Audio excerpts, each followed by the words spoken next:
믿음이에요. 처음에 주님이 나를 인도하신다는 믿음. 제가 설교를 하면서 바뀐 가장 중요한 포인트가 하나님이 내게 말씀을 주신다. 근데 그걸 처음에 믿기가 쉽지 않았어요. 진짜 주실까? 안 주시면 어떡하지? 근데 그때 마음이 결심하기를 주님이 내게 말씀을 주셨다고 확신이 안 들면 설교를 안 하겠다고까지. 주님이 내게 말씀을 주신다는 것에 대한 믿음이 주님의 말씀을 계속 듣게 만드는 귀를 열어준 거죠. 교인들도 마찬가지예요. 꼭 설교자가 아니라도. 주님이 나를 인도하실 거라는 분명한 믿음이 있어야 돼요. 그래야 기도의 자리도 지키고 끝까지 주님께 귀를 기울이게 돼요. 그리고 이제 생각으로 주님이 내게 말씀하신다는 거예요. 육성으로 말씀하시는 게 아니고 갑자기 떠오르는 생각으로.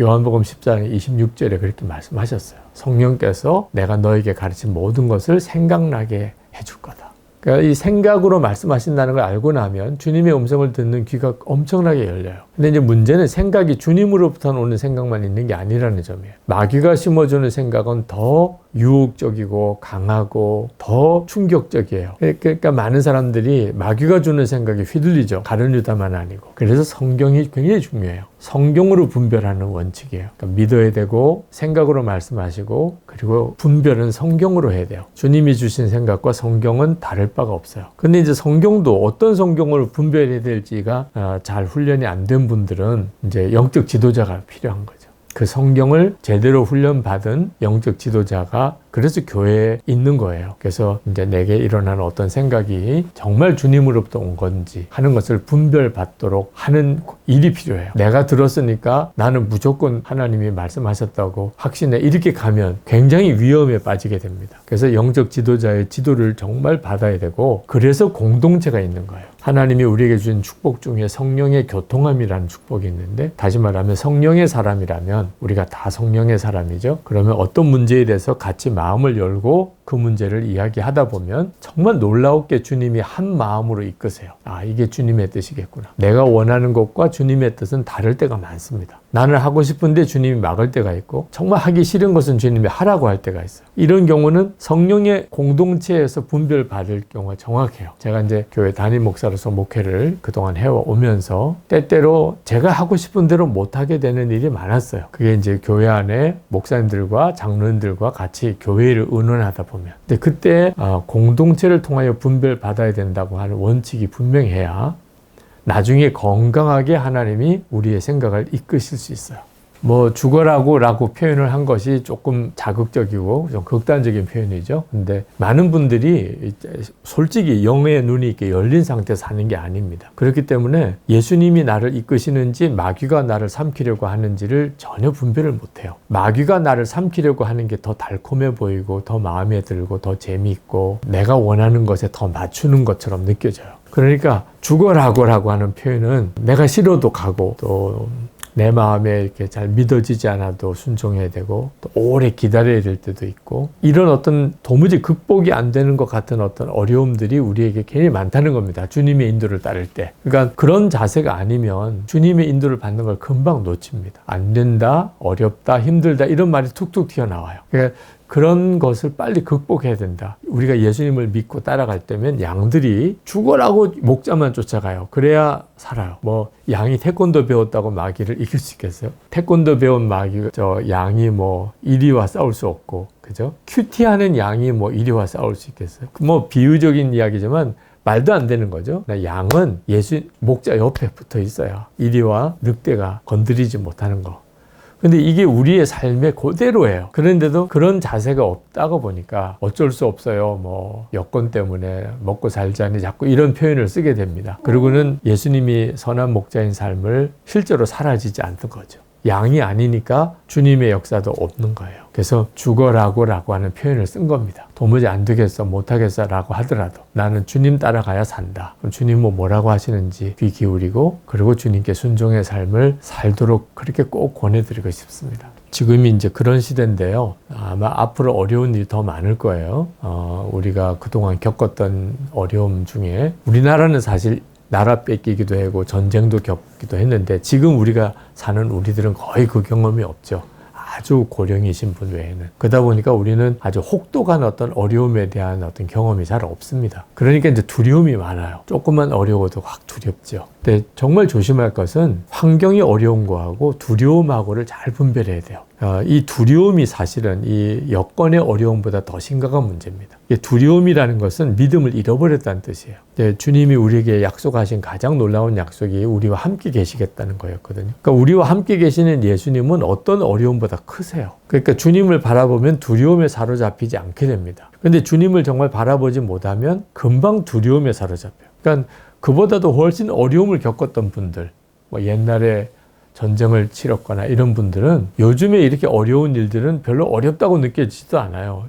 나는 그 전에 죽을 고비도 몇 번씩 넘겼어. 근데 젊은 세대는 달라요. 이 문제가 더 커 보이는 거죠. 그러니까 정치 문제나 경제 문제를 겪을 때도 요즘에 뚜렷이 사람들 사이에 두려움이 정말 사람을 휘어잡고 있구나. 근데 이 두려움을 극복할 수 있는 가장 중요한 일이 주님과의 관계가 점점 명확해지는 겁니다. 그러니까 예수님과의 친밀함을 괜히 말씀을 드리는 게 아니에요. 예수님과의 친밀함이 없이는 두려워하지 않고 싶다고 두려워지지 않는 게 아니에요. 염려를 주께 맡겨버리라 그랬거든요. 주님께 맡겨줘야 염려가 없어지는 거지 어떻게 염려를 없애고 살 수 있어요. 그러니까 이 문제를 풀어갈 때 많은 분들이 여건이 어려워서 두렵다고 생각해요. 그렇지 않고 주님이 함께 계심을 정말 믿어지지 않으니까 두려운 거예요. 그 문제가. 이 점을 꼭 분별해야 됩니다.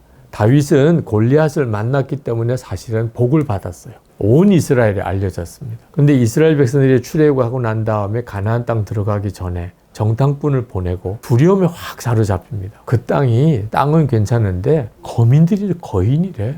우와, 우리 죽었구나. 한번 두려움에 사로잡히니까 애굽이 너무 좋았다고 생각해요. 사실 애굽에서 죽을 지경이 있기 때문에 애들 다 죽고 그래서 살려달라고 막 했던 그 애굽이 너무 좋았어, 거기가. 그리고 가나안 땅은 우리 죽이려고 들어보내는 곳이야. 말이라도 그렇게 하기 시작하니까 그걸 하나님을 멸시한다고 받으셨어요. 그러니까 우리가 두려움에 사로잡히면 하나님이 은혜로 주신 것을 오히려 더 악으로 이렇게 갚아드리게 돼요. 그러니까 무슨 복을 받겠어요. 그러니까 시기적으로 어려운 일이 계속 일어나고 있는 이때일수록 우리 그리스도인들이 주님과 함께 동행하는 삶을 철저하게 훈련해야 하고요. 이게 일상의 삶 속에서 훈련이 되어져야 한다는 겁니다. 정말 갑자기 어떤 한꺼번에 주시는 은혜를 기대하거나 이렇게 하지 말고 또 부딪히면 어떻게 살아가겠지 이렇게도 생각하지 말고 지금의 일상의 생활 속에서 주님과 동행하는 삶을 꼭 훈련해야 합니다. 우리가 하나님을 믿고 사는 데 있어서 가장 정확하고 또 가장 중요한 훈련이 재정 문제예요. 왜냐하면 우리에게 있어서 돈은 하나님과 같은 의미를 갖게 되기가 쉽거든요. 그래서 예수를 잘 믿는 성도들도 목사님들조차도 돈 문제와 딱 걸리면 그러면 믿어지지 않을 정도로 그냥 무너져 버리는 분들이 많아요. 그래서 우리 성도들이 재정적인 어려운 문제에 부딪힐 때 이 문제에서 훈련 못 받으면 내 믿음은 진짜가 아니다. 우리 주님도 오죽하면 하나님과 돈을 겸해 섬길 수 없다고 말했잖아요. 그래서 재정적인 문제에 어려움이 왔을 때 하나님이 나에게 이제 진짜 진검승부, 믿음의 진검승부를 하게 하시는구나. 걱정하고 두려워하지 말고 그건 주님이 책임지신다고 했잖아요. 그러니까 믿음으로 주님이 나를 절대 먹이고 입히고 세우신다. 이걸 믿고 그 대신에 하나님이 역사하실 수 있도록 살아야 되겠다. 그래서 하나님이 어떻게 하는 걸 기뻐하실까? 그래서 성경이 주시는 중요한 교훈이 주는 것이 받는 것보다 복이 있다. 내가 이렇게 주면 내가 누르고 흔들어 넘치도록 너에게 안겨주리라. 이런 말씀들이 계속 나와요. 그래서 항상 염려의 반대 정신으로 재정도 싸워볼 필요가 있습니다. 그래서 내가 가지고 있는 것도 부족해요. 이런 느낌이 들 때 더 움켜쥐려고 하면 더 부족해요. 하나님의 방법대로 하자면 내가 가지고 있는 게 적은 것 중에도 떼어줄 수 있는 믿음이 있다면 이제 어려운 사람에게 이렇게 흘려보내주는 일, 믿음의 원칙대로 11조 생활을 철저하게 해보고 또 하나님을 위해서 이렇게 써보고 그런 믿음의 순종이 필요해요. 물론 이 일은 가정에서 이제 부부와 가족 사이에서의 믿음의 하나됨을 지켜가는 일이 굉장히 중요하죠.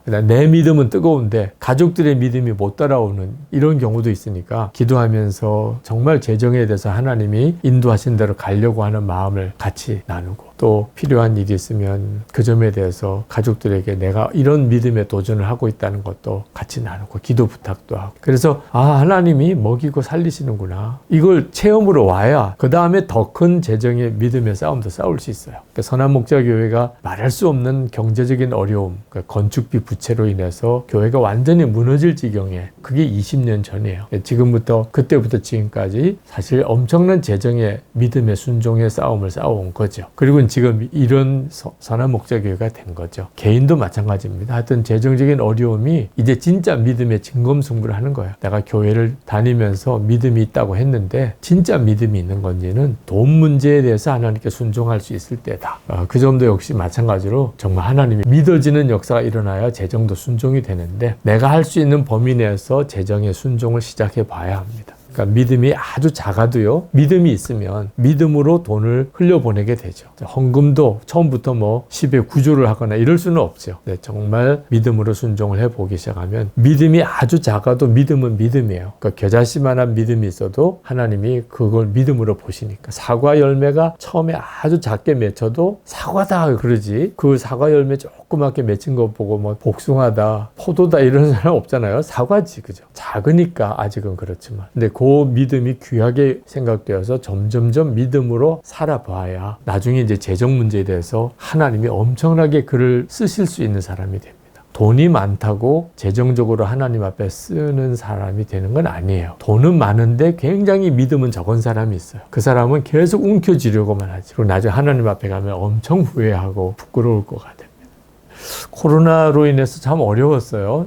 지금도 여전히 그 기간 중에 있다고도 보는데 역사가 코로나19로 인해서 굉장히 어려운 시기로 기록이 될 수도 있겠고 반면에 정말 놀라운 하나님의 영적 각성이 일어나서 한국 교회가 새로워지고 한국의 크리스천 성도들이 영적으로 깨어나는 계기가 되었다 이렇게 말할 수도 있을 것 같아요. 저는 두 번째가 더 가능성이 많다고 보여요. 왜냐하면 1903년, 1907년에 한국에 붕이 일어났는데 역사책을 보면 가장 한국이 어려웠던 때예요. 나라도 잃어버렸고 경제도 어렵고 전염병도 막 창궐하고 한국교회는 너무 약하고 그때가 한국교회 부흥의 시절이잖아요. 그러니까 지금 현재 코로나19로 인해서 이 어려운 때가 절대로 당황스럽다 어렵다 뭐 어떻게 해야 될지 모르겠다 목회자들부터 교인들까지 다 도대체 어떻게 해야 돼 이러는 시대인데 믿음은 분명하게 가져야 될 것 같아요. 하나님이 이 상황을 모르실 것도 아니고 하나님도 당황스러우실 리는 없고 그렇다면 하나님에게 반드시 길이 있죠. 우리가 할 일은 하나님이 기뻐하시는 것이 무엇일까 그것만 계속 생각하면서 가면 반드시 저는 이 코로나19로 인해서 어려웠던 지금이 한국 교회 역사와 우리나라의 정말 놀라운 축복의 시간이었다 이렇게 기록될 거라고 믿습니다. 개인도 교회도.